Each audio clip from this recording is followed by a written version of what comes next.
ప్రార్థన చేసుకుందాం. పరిశుద్ధుడా, మహోన్నతుడా, మహాగణుడా, మీ పరిశుద్ధమైన పాదములకు వందనాలు.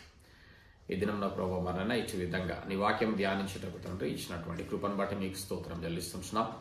తండ్రి, వాక్యమైన దేవ వాక్యం ద్వారా మాతో మాట్లాడి మమ్మల్ని సరిచేయమని, స్థిరపరచమని, తండ్రి నీకు రాకడ కొరకే సిద్ధపరచమని ప్రార్థిస్తూ తండ్రి మీరు ఇచ్చినటువంటి వాక్కును తండ్రి మన్నైనా ప్రకటిస్తూ ఉండగా తండ్రి మన్నైనా నన్ను నీ మాట నుంచి నీ దూరంగా వాడుకొనమని ముందున సమయం అంతా నన్ను నేను మమ్మల్ని మేము నీకు అప్పగించుకుంటున్నాం.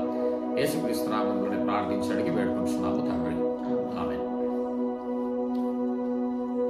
కీర్తన 37వ అధ్యాయం తీస్తాం. కీర్తన ఇది నమ్మున మరి దేవుడు ఎవరు అని అంటే మొట్టమొదటిగా ఆయన గుణములో ఒక గుణం చెప్తాం. ఏంటంటే ప్రేమ గల దేవుడు. హల్లెలూయా. దేవుడు లోకమును ఎంతో ప్రేమించాడు. దేవుడు అంట లోకమును ఎంతో ప్రేమించిండు కదా. దేవుడు ప్రేమ గలవాడు, కృపగలవాడు.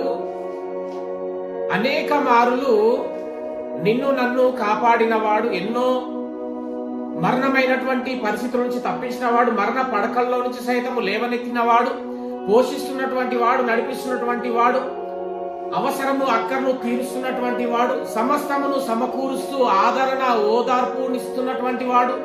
ఇప్పుడు నీకు నాకే కాక మన పితరుల నుంచి సహితము తన ప్రజల పక్షమున ఉండి ఎర్ర సముద్రమును కూల్చినటువంటి వాడు, ఎరుకో గోడలను తండ్రి కదా, ఎరుకో గోడలను కూల్చినవాడు, ఎర్ర సముద్రమును చీల్చినటువంటి వాడు, మన్నా చేత పోషించినటువంటి వాడు. ఇట్టి విధంగా అనేకమైనటువంటి తన యొక్క కార్యములను తన ప్రజల పట్ల నడిపిస్తూ తన ప్రజలకు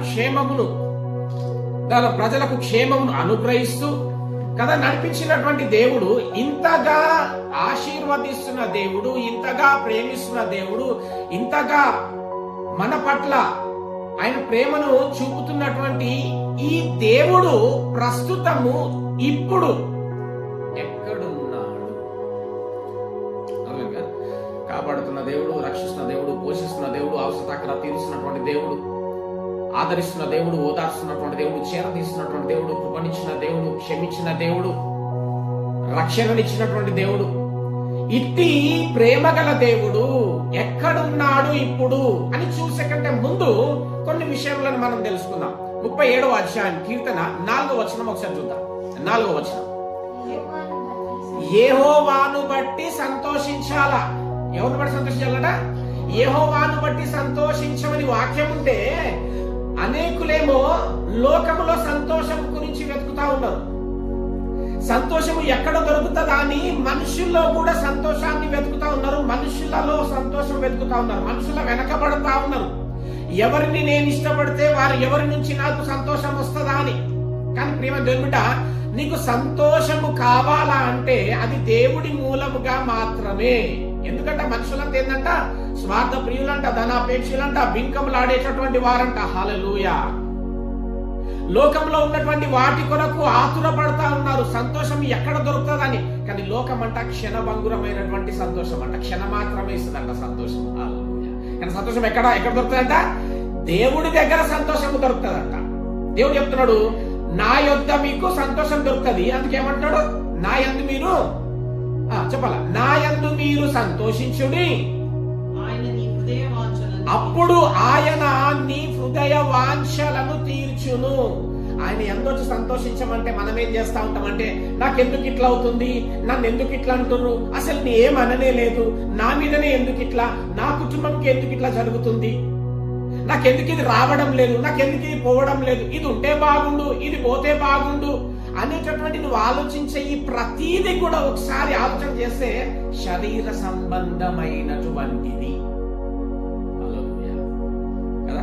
నాకెందుకు ఇట్లా అవుతుంది, నన్ను ఎందుకు ఇట్లా అంటున్నారు, లేదా నాకెందుకు పలానా రావడం లేదు, పలానా పోవడం లేదు, నాకు ఇది అవుతే బాగుండు, ఇది కాకపోతే బాగుండు, ఇట్లుంటే బాగుండు అనేటటువంటి నీ ప్రతి ఆలోచన, ప్రతి దినము నువ్వు ఆలోచిస్తున్నటువంటి ఆలోచన శరీర సంబంధమైనటువంటిది. కానీ దేవుని వాక్యం ఏం చెప్తుంది? నీ జీవము ఏ పాటిది? మీరు కొంతసేపు కనబడి అంతలోనే మాయమైపోయే ఆవిరి వంటి వారు. రేపేమి సంభవించినో మీకు తెలవదు. ఇన్ని రకాలుగా ఉన్నప్పటికీ ఈ శరీర సంబంధమైన వాటి కొరకే ప్రాకులాడుతున్నాడు. ఈ లోకంలో ఎక్కడ దొరుకుతుందా సంతోషం అనే ఉరుకుతా పరిగెత్తుతా ఉన్నాడు కానీ పరిగెత్తుతున్నాడు కానీ గురి యొద్దకు పరిగెట్టట్లే, అక్కడ ఉంటది సంతోషం. హల్లెలూయా. కాబట్టి చెప్తాం ఏంటంటే ఈ శరీర సంబంధమైన వాటిని విసర్జించి ఆత్మ సంబంధమైన వాటి కొరకు వేగిరపడు. నా యొద్దకు గనక నీ వస్తే నీకు సంతోషము కలుగుతుంది. దానితో పాటు ప్రభు సంతోషం, నీ యొద్దకు సంతోషం వస్తుంది కదా, ఇంకా ప్రభు అంటే నీ హృదయ వాంఛలు కూడా తీర్చబడతాయంట. హల్లెలూయా. లోకంను విసర్జించి శరీర సంబంధమైన ఆలోచనలను దూరపరుచుకొని దేవుని యొద్దకు వస్తే గనక నీ హృదయం సంతోషంగా ఉంటదంట, నీ హృదయ వాంఛలు తీర్చబడతాయంట. హల్లెలూయా. ఇంకేముందమ్మా? దేవుని యొక్క సంతోషించుడి, సంతోషిస్తే మీ హృదయ వాంఛలు తీర్చబడతాయి బిడ్డ. నీ మార్గమును యెహోవాకు అప్పగించు. నీ మార్గాన్ని నాకు అప్పగించు బిడ్డ, నీ మార్గాన్ని నాకు అప్పగించు. నువ్వు అనుకోకు నాకు పలానా వాళ్ళైతే ఉన్నారు కదలే, అన్నున్నాడు కదలే, అక్కనైతే ఉంది కదలే, అమ్ముంది కదా కదా, మామున్నాడు, తాతున్నాడు, ఇంకోరు ఉన్నారు. ఎవరు కూడా నీ జీవితంలో ఏమీ చెయ్యలేరు. స్వార్థ ప్రియులు. ఎట్లా ఉంటుంది తెలుసా ఆలోచన? నేను బాగుంటే చాలు. హల్లెలూయా. నీకు ఆదరణ, నీకు సహాయము, నీ మార్గము సరళము, నీ హృదయ వాంఛలు తీర్చబడాలా, నీ కోరిక సిద్ధింపబడాలా, దేవుడితో మాత్రమే సాధ్యము. అని చెప్తున్నాడు బిడ్డ, నా యుద్ధకు రండి, నీ హృదయం సంతోషంగా ఉంటది, నీ హృదయ వాంఛలు తీర్చబడతాయి. నీ మార్గం ఏం చేయాలంట? ఏంటంట అది? నీ మార్గమును నాకు అప్పగించు బిడ్డ. ఏమి చెయ్యాలనుకుంటున్నావు, ఏమి కావాలనుకుంటున్నావు, ఎట్లుంటే బాగుండాలనుకుంటున్నావు, నీకు ఏది అవసరం ఉందో నీకంటే ముందుగానే పరలోకమందున నీ తండ్రికి తెలుసు. ముందుగా తెలిసిన వాడు ఇస్తాడా? హల్లెలూయా. 6వ అధ్యాయంలో నీకేం అవసరమో నాకు తెలుసు అని చెప్పేసాడు. 7వ అధ్యాయం ఏం చెప్పింది తెలుసా? అడుగుడి. అక్కడ పెద్దలు చెప్పిన తర్వాత మాట్లాడుకుందాం. హల్లెలూయా. ఇక్కడేమో నీకేం అవసరం నాకు అన్ని తెలుసు అని చెప్పేసిండు. మళ్ళా 7వ అధ్యాయంలో ఏం చేసిండు? అడుగుడి మీకు ఇయ్యబడదు. ఏం అడగమంటున్నాడు మళ్ళీ. అప్పటి ప్రార్థన కంటే టపక్కన సమాధానాలు వచ్చేసినాయి. ఇప్పటి ప్రార్థనలకి సమాధానం వస్తలే. అందుకేం చెప్పారు? ఎప్పటి నుంచో ప్రార్థన చేస్తున్నాడు బ్రదర్. ఎందుకు బ్రదర్ నాకు సమాధానం రావడం లేదు? ఎందుకు బ్రదర్ నా ప్రార్థనకు బదులు ఇవ్వడం లేదు దేవుడు? హల్లెలూయా. నీ మార్గంను నాకు అప్పగించండి. ఇంకా బిడ్డ, నీవు ఆయనను నమ్ముకొను. నన్ను నమ్ముకో, నన్ను నమ్ముకో. నాకు పలానోళ్ళు ఉన్నారు, నాకు ఉద్యోగం ఉన్నది, నాకు ఇంకా వేతనం ఉన్నది, నాకు పలానా నాకు బలం ఉన్నది, నాకు బలగం ఉన్నది. దేనిని నమ్ముకొనకు? మనుష్యులను నమ్ముకొనుట కంటే కదా, రాజులను నమ్ముకొనుట కంటే యెహోవాను నమ్ముకొనుట మేలు బిడ్డ నీకు. కానీ మనం ఏం చేస్తున్నాం తెలుసా? కనబడని దేవుని నమ్ముకొనుట కంటే కనబడే మా అమ్మను నమ్ముకొనుట, కనబడే అన్నను నమ్ముకొనుట, కనబడే మనుషులను నమ్ముకొనుట మేలను పోతున్నాం. నువ్వు ఎప్పుడైతే వాక్యమును రివర్స్ చేసి విరుద్ధంగా ఉంటావో నీకు వాక్యం కూడా రివర్స్ అవుతుంది. హల్లెలూయా. అంటే ఇప్పుడు మనం ఏం చేస్తుంటాము? దేవుణ్ణి ఆశ్రయించుట కంటే కనబడే మనుషులను ఆశ్రయించుట మేలు అనుకుంటున్నాం, కానీ అది కీడుకు దారి తీస్తుంది. దేవునికి స్తోత్రం. అవసరం ఉందంటే ఎవరు కూడా పలకరించరు, ఎవరు నీ యొద్దకు రారు, ఫోన్ చేస్తే ఫోన్ లేపరు. అందుకే వాక్యం చెప్తుంది, స్వార్థ ప్రియులు వారు. కాబట్టి నా యొద్దకు రా, నీకు సంతోషం అనుగ్రహింపబడుతుంది, నీ హృదయ వాంఛల తీర్చబడతాయి.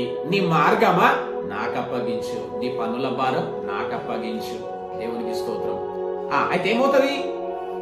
చదవండి. నమ్మకం ఆయన నీ కార్యము నెరవేర్చును. ఆయన నీ కార్యములను నెరవేర్చును.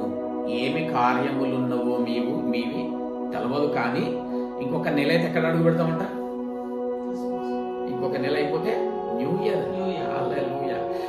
ఈ నూతన సంవత్సరంలో దేవుడు నూతనమైన దీవెనలు మనకి ఏమి ఇవ్వనయ్యున్నాడు తెలుసా?